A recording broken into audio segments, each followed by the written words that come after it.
Hi. Hi. I just woke up and I'm getting ready to start my day. And I wanted to let you know, so far, so good. We're still plugging along and waiting for results and all of the above. So, but I also wanted to add in some new things that happened. My selfie stick broke. So I have to kind of, prop the phone a little bit. But anyway, I just woke up. I'm having my coffee and starting this beautiful day. Nice rest. Took my antihistamine. I'm telling you, was I too long in Tennessee? Or is there gale force winds in New England? I don't get it. The wind, wow. I don't know. Maybe that's been the norm around here for a while. But anyway, so I'm gonna put this up because I'm feeling a breeze. And that's about it. I wanted to let you know and maybe share some things. Some ideas that come across when I wake up in the mornings, and the ideas and the theories and the prospects or whatever like that, they come across. But anyway, is that as recent as 2025, I called the psychologist that was in my Rhode Island family court situation, Dr. Poop. We're calling him Dr. Poop, because that's the most creative civil way to say it you can imagine. Alrighty. And his reaction, I called him up and I said, so Dr. Poop, I said, I was a client, court-ordered client of yours that my ex and I, we had to do a psychological exam, and I would like to get the results of that. And I'm wondering which direction would I be able to come by. It's okay if I pay for it. That's fine. I would like to have a copy of my files with you and results and all of that of the copy of my $1,800 psychological exam. And this is for my records because I don't think they're not in the archives. I think they're either at an attorney's filings, or you should get them from, the medical doctor. Well, I don't want to call him a medical doctor. No. That's not a medical doctor. I'm in the medical profession. That's not, no. But anyway, I called him up and I said, and before that I called the court and I said, I would like copies of medical records and some court papers that I may or may not have. And this was in the spring, this past spring. And the court said, well, why don't you just call up the doctor and just ask him for copies of your records? You have every right to have a copy of your records. And I'm like, oh, okay, well, that's a good idea. Well, I'll go right to the source. I didn't know whether or not I would have to go to a special, archives in the courthouse, yada, yada, go to take the special protocol steps. And they're like, well, if you can't get it through your attorney, and the first question out of their minds were medical records. Well, why don't you just call the doctor? They're your medical records, and just get them from him. So I said, well, I did call him. And I said, he said to me that he snapped, and he said that this is how it went. This is the brief conversation. Ow! You don't have to get a court order to get those records. Well, I have a client in the waiting room. Click. Oh, okay, so that's how it is. Oh, so that's how it is. Okay, all right. Immediately, my thoughts go up, and oh yeah, okay. So I called. They're like, why doesn't he just, you go over to his office and get his medical records? That was the advice from the court. They're your medical records. Why can't you have access to them? Yeah, I wonder why. Really? Okay. So that was in the back of my mind. Also, too, as reviewing the archives of my case, I remember this very clearly. When my son was living with me, we went to court. I took him to court. Again, I took my ex-husband to court. Okay. And my son came with me. And he wanted to make certain requests. And he was old enough to make those requests and to be heard in court. So I said, all right. So I went in there. He went in with me, yada, yada. And we went in. And I remember it was in Judge Mutter's courtroom. And essentially, he was brought into the back room, my ex-husband and I, we're in the gallery. We're like Boo-Boo the Fools, okay? And we're standing there. Meanwhile, my son was brought in the back chambers, along with the guardian ad litem and the psychologist and all these people, all these adults, male adults, not female, in the back room. Now, I say to Rhode Island Family Court, okay, seriously, you will be disbarred or you will be debenched, okay, if you take those motives. Okay, this is for information only. Be prepared. People are going to call you on it. When your child, said minor child, is brought in the back chambers to be interrogated, browbeaten, bullied, questioned without the parents' permission, let alone their presence, in the back room and being in the questioned by the system, being the said minor children, without his own legal defense, an attorney specific for them in the best intentions for the child, and the parents are not present.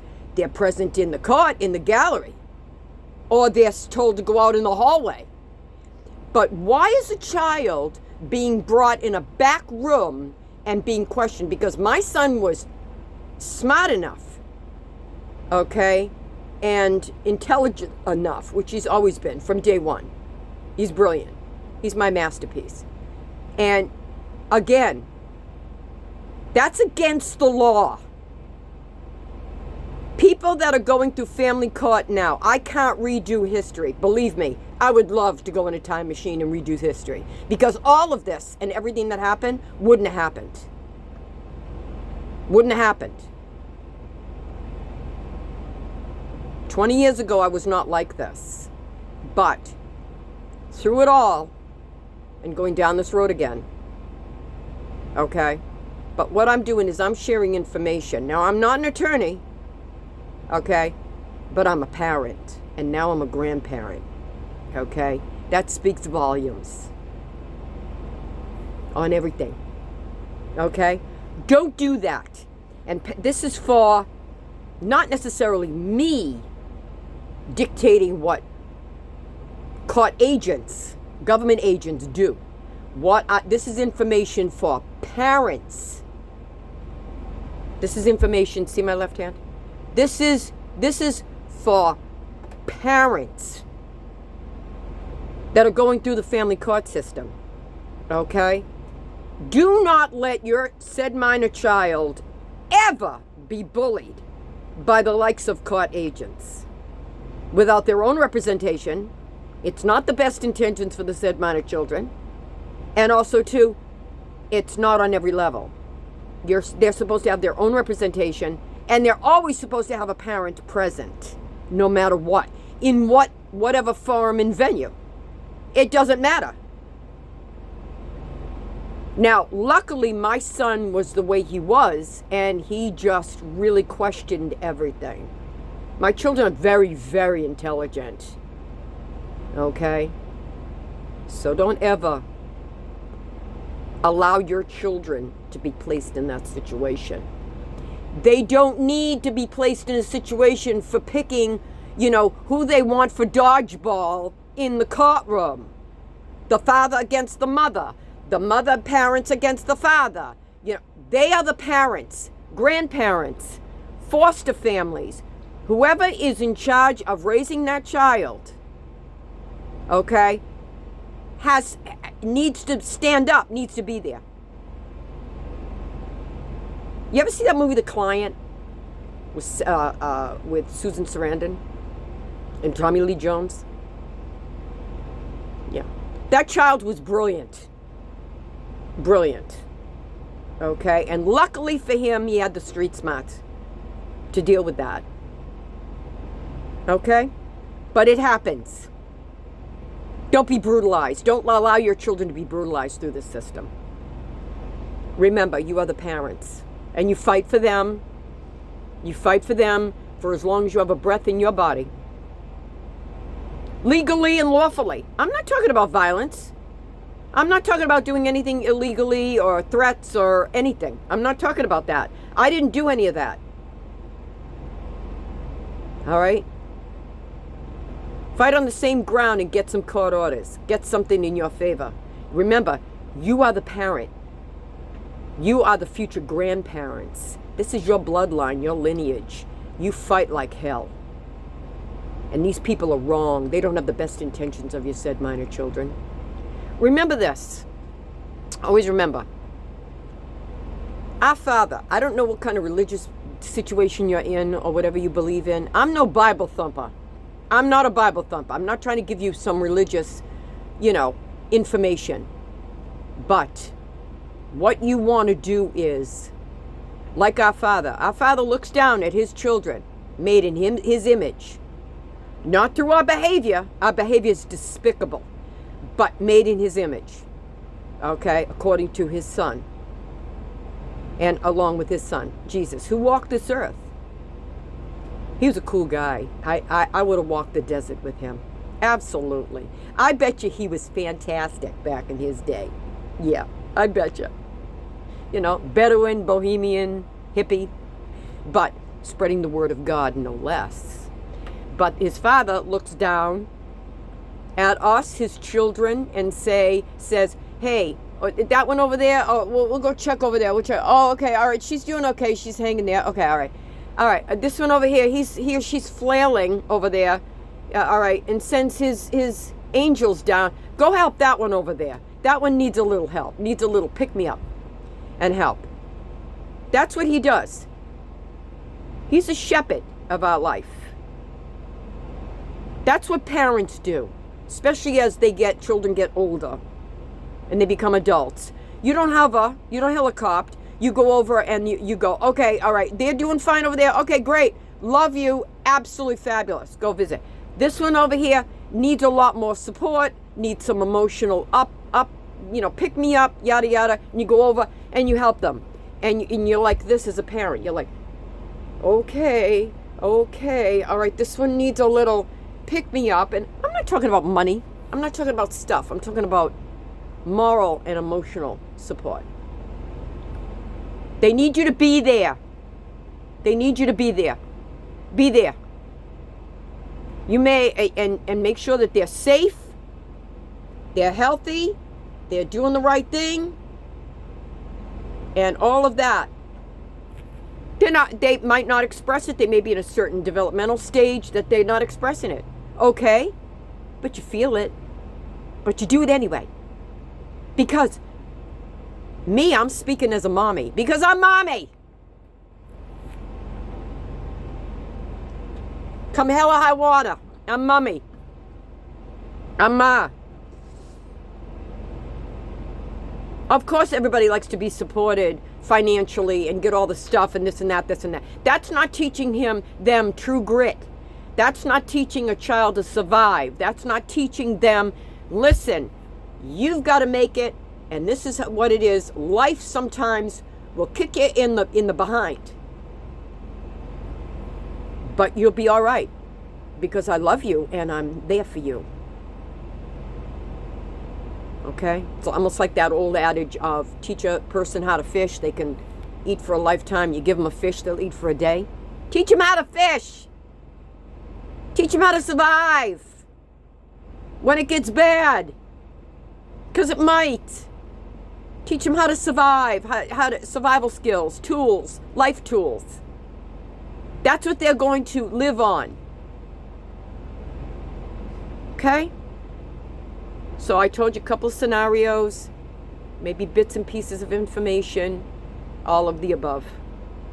I'm trying to be helpful here. I'm not saying that I've got it all wrapped up. I don't. But I've had a miracle happen and a turnaround with my daughter that only a miracle can explain that. And I'm fine with it. And we're moving forward. Baby steps to the elevator. Okay? All right. Certain stages and phases of your child's life, they may not want to hug you. They may not want to give you a big kiss and hug you and hold you, or hold your hand. They may not be able to hold your hand. That's their growth spurt. All right? They're in hormonal hell. They're on fire. They don't know what to do. Did you? At 18, I got the heck out of Dodge. I went to New Hampshire. I went to college. My parents were different because there was substance abuse, and I distanced myself. Did I ever disrespect them? Oh, no. But I distanced myself from that and did not go down the same road. Okay? There's a big difference. My parents are gone, and they're not here to fight. They're not here to defend themselves. But I'm not attacking them. They did what they did because their parents did what their parents did. It's a parenting skill. They were raised, and they raised us. Spare the rod, spoil the child. Seen and not heard. That's how we were raised. I didn't raise my children for that. I told my children, you got to stand up. You got to have a voice. Not be belligerent. Not be a brat. I'm talking about be informed. And stand your ground. But they've got to know that mom and dad are there. Okay? We're here. We're here. That's what they need to know. And that you love them. Distance in time means nothing as they get older. Then they're going to say, hi, how are ya? Like that song, Cats in the Cradle and the Silvery Spoon, by, I think it's Cat Stevens. Listen to that song. That's exactly what goes on. That's exactly the circle of life. Do the right thing. Remember, the family in today's world is crumbling. Don't add to it. Stay steady. Stay rock hard. And just love your children. Yes, they get scrappy. Yes, they do. Oh my God, you're a beautiful baby, and you turn 2. Who are you, and what did you do with my child, my baby? And they're 2, and they're screaming at you, or they're throwing things at you. And you have to be prepared for every stage and phase of life. And remember, and I'll leave you on this note, remember that with children, they're a condensed version. They're not a watered down, frozen orange juice, add 3 cans of water to neutralize it, to water it down. They are a condensed version of you and their other parent. Genetically, DNA-wise. They're a condensed version of you. Think about it. Power. Challenge. Remember that. Just love them. I love my children no matter what, till the day I take my last breath, and I will fight for them. And this is why I'm going in this direction. That's all. And everything's okay. Remember, subject matter that I am addressing is about them, but it doesn't involve them. Don't drag your children into it. Separate the situations and the subjects. If I can help anybody through this, and I can help keep everything contained, I'll help you. I'll give you some solid advice. Take it for what it's worth. It's free. Or keep scrolling, delete it, scroll. It doesn't matter. But take it for what it is. It's solid advice. It's life advice. Professions come and go. Jobs come and go. Houses, automobiles die. Boats die. Houses are paid off, and then you have to do massive reconstruction and refacing and upgrading. I've been down every single avenue of that. What do you take stock in? You take stock in it. All right? I'm going to get a micro infusion. I'm going to get some hydration, dip myself into something, wash up, get ready for the day, face the day. It's beautiful. The sun's out. Hey, I woke up. It is what it is. Okay? I think. Okay. But anyway, keep going.